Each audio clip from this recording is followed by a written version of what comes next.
Rodolphe est fonctionnaire de police à Paris. Bonjour Rodolphe. Oui, bonjour Jean-Jacques. Tout d'abord, je suis ancien policier parce que j'ai quitté depuis début novembre. D'accord. Moi, je voulais réagir parce que je suis passé dans le reportage à 7 à 8 dimanche soir, notamment sur le trafic de drogue à Saint-Ouen, où on a une ville qui est complètement gangrénée, et aussi où j'ai témoigné dedans, où on a un témoignage des CRS qui est quand même affligeant.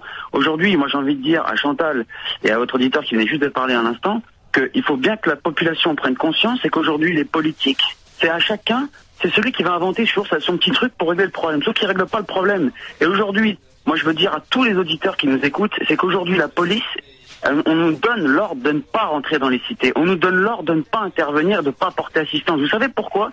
Parce que forcément on a peur que ça parte, quand les banlieues partent en feu. À chaque fois c'est le même problème. Et regardez juste le reportage de 7 à 8, qu'est-ce qu'il va vous dire le CRS ? Le CRS qui était le collègue qui parlait, il vous dit simplement: monsieur, je peux pas rentrer dans la cité, on a des ordres, il ne faut pas intervenir. Comment monsieur Valls, il peut se permettre de dire on va régler le problème, on va régler le problème? Moi je vais vous dire comment on règle le problème dans les cités de Marseille. Il y a des armes qui circulent. On renforce les contrôles routiers le soir et on fouille tous les véhicules. Parce que les armes, elles passent par les véhicules.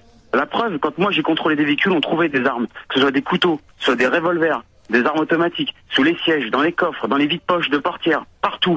Vous voulez régler le problème, vous tapez fort. Mais aujourd'hui, on veut pas taper fort parce qu'on veut pas choquer l'opinion publique. Je veux bien qu'il y ait des problèmes de chômage. Enfin, excusez-moi, c'est pas le problème. C'est pas le chômage qui fait qu'aujourd'hui, vous avez un pauvre chauffeur de car qui se fait descendre gratuitement. Enfin, c'est quand même scandaleux. Comment on peut continuer à faire ça? Alors aujourd'hui, il y a une volonté de monsieur Dallès, procureur de Marseille, de régler le problème. Mais vous avez des dirigeants au niveau de la police, la hiérarchie, qui fait pas son travail. Et moi, je le dénonce aujourd'hui parce que je suis plus dans la police et j'ai la parole libre. C'est scandaleux, monsieur Bourdin. Et ça, je veux que tous les auditeurs, ils en prennent conscience.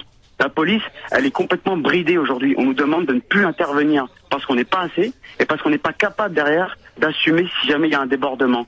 Enfin, c'est quand même incroyable. On peut pas laisser des dealers agir comme ça. On peut pas laisser un taux d'incivilité, surtout dans la ville de Marseille où les colliers sont arrachés, mais par 10 par jour. Les sacs à main arrachés, je vous en parle même pas, et sans compter les agressions. Enfin, c'est quand même incroyable dans ce pays. Dès qu'on a le malheur de dire qu'il faut faire de la répression parce qu'on peut plus, c'est simple, on ne peut plus.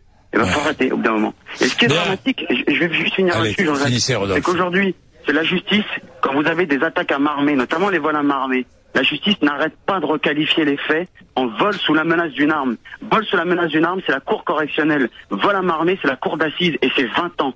Alors ça, aujourd'hui, il faut que les gens en prennent conscience. Tant que la justice va requalifier les faits à chaque fois, il n'y aura pas de justice en France. Et il y aura toujours des morts et des honnêtes citoyens.